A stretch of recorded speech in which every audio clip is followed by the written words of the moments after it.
پیسہ دینا پڑتا ہے، تو ہماری جو ڈیولپمنٹ ہے اور جو ہماری اصل ضروریات ہیں اس پہ ہمیں کم توجہ دی جا رہی ہے، اور اس سے ہمیں یہ تمام مہنگائی اور جو اکانومی ہماری کیونکہ کمزور ہو رہی ہے، تو یہ ساری مہنگائی اس کی جڑ یہ ہے. ہمیں تو اپنی پروڈکشن جب تک ہم نہیں بڑھائیں گے، ہم ہر سال اسی طرح کی پرابلمز فیس کرتے رہیں گے. لیکن حکومت تو کہتی ہے کہ معیشت بہتر ہو رہی ہے. جہاں تک آپ کا کوشچن کا آنسر ڈیفائن کر رہا ہے سچویشن، وہ یہ کہہ رہا ہے کہ معیشت اور زیادہ کمزور ہو رہی ہے. دیکھیے، اگر معیشت بہتر ہو رہی ہے کسی حساب سے بھی، تو آپ یہ دیکھیں کہ کیا وجہ ہے کہ جو ہے ہماری پرائسز مہنگی سے مہنگی ہوتی جا رہی ہیں، بڑھتی جا رہی ہیں، قیمتیں بڑھتی جا رہی ہیں. ہمیں تو اسٹیبلٹی اکانومی کی اس وقت ہم کاؤنٹ کریں گے جب ہماری کرنسی اپنی جگہ پہ اسٹیبل ہو یا پھر اسٹرانگ ہو، اور پھر جو ہماری جو اتنی مہنگائی جو چیز کی ہو چکی ہے وہ اپنی جگہ پہ آئے، یا کم از کم مہنگائی مزید نہ اضافہ ہو، تب تو ہم اسٹیبلٹی کہیں گے. ہمارے جو اکانومکس ہے اس کو ہم بہتر کہیں گے. لیکن جو ابھی ہماری اکانومی ہے اس کو ہم کیسے بہتر کہیں کہ ہمیں تمام چیزیں بری نظر آ رہی ہیں، تو ہم کس لحاظ سے اس کو بہتر کہہ سکتے ہیں؟ اچھا، کیا آپ یہ بتا سکتے ہیں ہمارے ناظرین کو کہ اشیاء خوردونوش کی قیمتیں واپس اسی لیول پہ جا سکیں گی یا نہیں جا سکیں گی، یا اس کو بھی ہم اللہ کے اوپر رکھیں؟ نہیں، دیکھیں، اس میں جو میری کیلکولیشن کہتی ہے وہ یہ ہے کہ کئی ایسی آئٹمز ہیں جس کی آپ پروڈکشن بڑھا سکتے ہیں. جب آپ اس کی پروڈکشن بڑھائیں گے، وہ بھی ایک دن میں یا ایک مہینے میں یا 2 مہینے میں نہیں ہوگی، نیکسٹ کراپ تک اس کی بات جاتی ہے. لیکن اس کے لیے بھی آپ کو پروڈکشن تو ہم نے بڑھائی نا گندم کی، اس کے بعد بھی یہ سچویشن ہے ہمارے پاس. دیکھیں، گندم کی پروڈکشن بڑھانے کی کیا وجہ تھی؟ یہ تھی کہ اس کی جو سپورٹ پرائز ہے وہ 650 روپے من سے لے کے 950 روپے من کر دی. تو وہ تو مہنگائی تو اسی وقت بڑھ گئی. آپ دیکھیں کہ اگر 300 روپے من آپ بڑھا دیں گے تو آپ کی مہنگائی تو اسی وقت بڑھ گئی. تو مقصد کہنے کا یہ ہے کہ اس سے کسانوں کی پرچیزنگ پاور بھی تو بڑھی تھی. تو مہنگی چیز ہو گئی نا. مطلب پرچیزنگ پاور کسانوں کو نو ڈاؤٹ فائدہ ہوا، ملک کو اوور آل فائدہ اس طرح ہوگا کہ آپ کو ایک تو گندم امپورٹ نہیں کرنی پڑے گی. اب جو ہمارے پاس ایکسس ہے اس کو آپ ایکسپورٹ کر رہے ہیں، تو وہ تو نو ڈاؤٹ فائدہ ہوا. لیکن آپ کی پرائس تو اب یہ کم نہیں ہوگی، کیونکہ 950 روپے من کی تو آپ کی سپورٹ پرائز ہے. اس سے کم تو فارمرز کو بیچنا بھی نہیں چاہیے، اور اس سے کم اگر وہ بیچیں تو وہ نقصان ہو جاتا ہے. لیکن وہ مہنگی چیز تو آپ کی رہی. اب پروڈکشن بھی بڑھ گئی. اس کے علاوہ ہمیں پروڈکشن کے علاوہ ہماری توجہ ہونی چاہیے کہ ہمارے پاس اس کو سٹور کرنے کے لیے کیپیسٹی ہونی چاہیے. گندم کی سٹور کرنے کے لیے ہمارے پاس سائلوز نہیں ہیں، پراپر ویئر ہاؤسز نہیں ہیں، کیونکہ جب آپ سٹور کرتے ہیں تو آپ کے جو ہے وہ بارش کی وجہ سے یا موسم کی وجہ سے آپ کے گندم خراب ہو جاتی ہے، اور بھی کسی چیز کے لیے آپ کے پاس پراپر سٹوریج فیسلٹیز نہیں ہے، جو کہ آج کل ماڈرن فیسلٹیز میں سائلوز آتے ہیں جو بہت ایزی ہے اس کو آپ کو رکھنا بھی. وہ اس کو آپ سیف بھی رہ سکتے ہیں، اس کو فیمیگیٹ بھی کر سکتے ہیں، اور سال بھر کے لیے ایزیلی آپ رکھ سکتے ہیں، اس میں خرابی کوئی نہیں ہوگی. تو وہ بھی ہمیں بہت ضرورت ہے. جب تک ہمارے پاس ایسی کوئی فیسلٹیز نہیں ہوتی ہیں، ہم اگر گندم اسٹور بھی کر لیں تو پرابلم ہوتی ہے. اس کے علاوہ ہمیں باردان کی پرابلم بھی ہو جاتی ہے. تو سائلوز کا ایڈوانٹیج یہ ہے کہ اس میں باردان کی بھی ضرورت نہیں ہوتی. تو مطلب اگر ہم ماڈرن طریقے سے چلیں اور پراپر پلاننگ ہو تو ہمارے پاس جو ملک کے پاس آپ کے ذرائع بہت سے ہیں. ہمارے پاس منرلز بھی ہیں، ہمارے پاس پانی بھی ہے. سب چیز ہم کو یوٹیلائز کرنے کا پراپر مینر اور پراپر پالیسیز ہوں تو ہم اس کو تمام چیزیں اگر سہولت کے ساتھ استعمال کریں تو اتنا زیادہ کوئی مسائل نظر نہیں آئیں گے آپ کو، اگر ہم اس بہترین پالیسیز اگر بنائیں. اب چاند پالیسیز کی بات کریں، پیٹرولیم ایک وجہ ہے پرائسز بڑھنے کی، یہ میں مان رہا ہوں، ٹھیک ہے.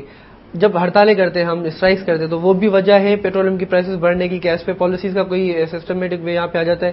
نہیں، دیکھیے، ہڑتال سے پیٹرولیم پرائسز بڑھنے کا کوئی تعلق نہیں ہے. پرائس ہائیک کی میں بات کر رہا ہوں. ہاں، پرائس ہائیک ہو سکتی ہے، کیونکہ دیکھیں نا، آپ کی اکانومی جو ایک چین چل رہی ہے، اگر وہ بند ہو جاتی ہے، آپ کی ٹرانسپورٹیشن نہیں ہوتی، فارمر سے فیکٹری تک مال نہیں آتا، فیکٹری میں پروڈیوس نہیں ہوگا تو ہول سیل مارکیٹ میں نہیں جائے گا، ہول سیل مارکیٹ میں نہیں جائے گا تو ریٹیلر کے پاس نہیں جائے گا.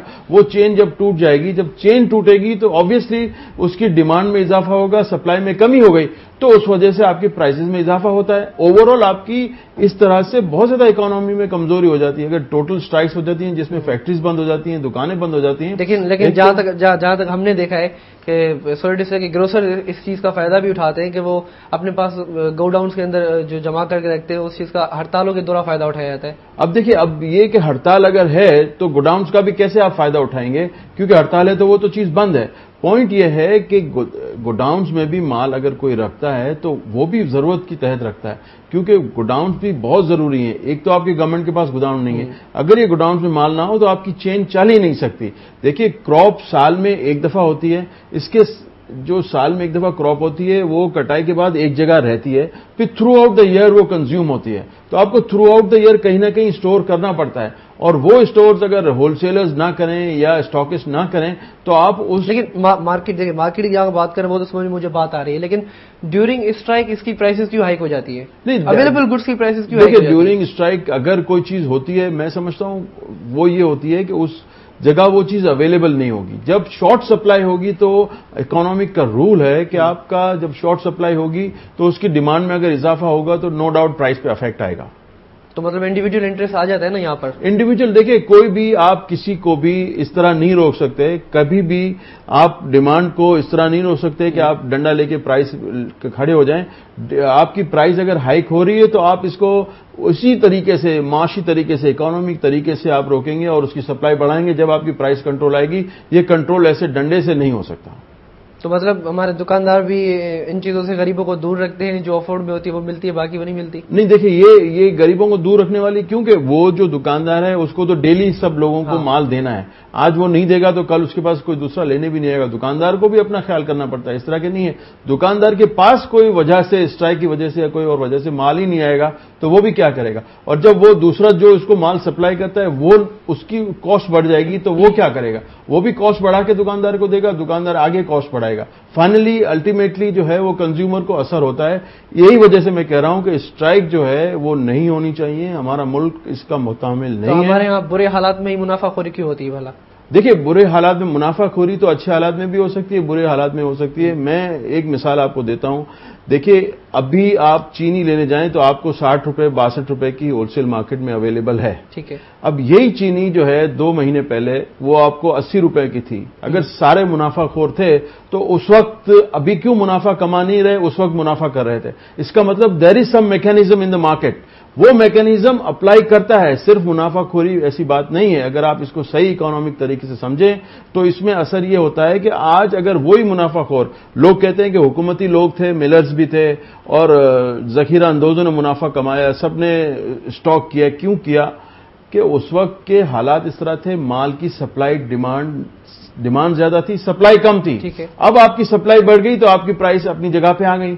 تو یہی ہے کہ کبھی بھی کوئی ایسی صورتحال ہوتی ہے تو اس کا مقابلہ سپلائی کے ذریعے کیا جانا چاہیے, اور حکومت کے پاس ہر وقت بفر سٹاک موجود ہونا چاہیے. جب مارکیٹ میں مال کم ہو جائے تو وہ مال خریدے, اور جب مارکیٹ میں مال زیادہ ہو جائے تو مارکیٹ میں فلوٹ کرے. تو مارکیٹ ایک صحیح طریقے سے آپ کی موو کر سکتی ہے. دس از واٹ آئی وانٹ کہ وہاں پالیسیز کی ضرورت ہے کہ ایک پراپر پالیسی ہو, اس کے تحت آپ تمام چیزوں کو چلائیں. تو آخر یہ پالیسیز بنانے والے ہیں کون, اور اگر گورنمنٹ ہے تو پھر ان سے آپ کی کیا ایسوسیشن ہے, لنکس آپ کے ان کے ساتھ؟ دیکھیں, یہ گورنمنٹ کی میں ہمیشہ کہتا رہا ہوں کہ یہ شوگر کی پالیسی پراپر ہونی چاہیے. ابھی کچھ سنا ہے کہ حکومت بنا رہی ہے. وہ پوائنٹ یہ ہے کہ دیکھیے, یہ 4 مہینوں میں ملز جو ہیں وہ شوگر تیار کر لیتے ہیں اور اس کے بعد پورا سال وہ کنزیوم ہوتی رہتی ہے. اب شروع ہوتا ہے گنے کے پرائس سے. گورنمنٹ کے گنے کے پرائس 102 روپے کی سپورٹ پرائس ہے, جبکہ اس سے بڑھ کے یہ گنا جو ہے وہ 250 روپے من کا بک رہا ہے.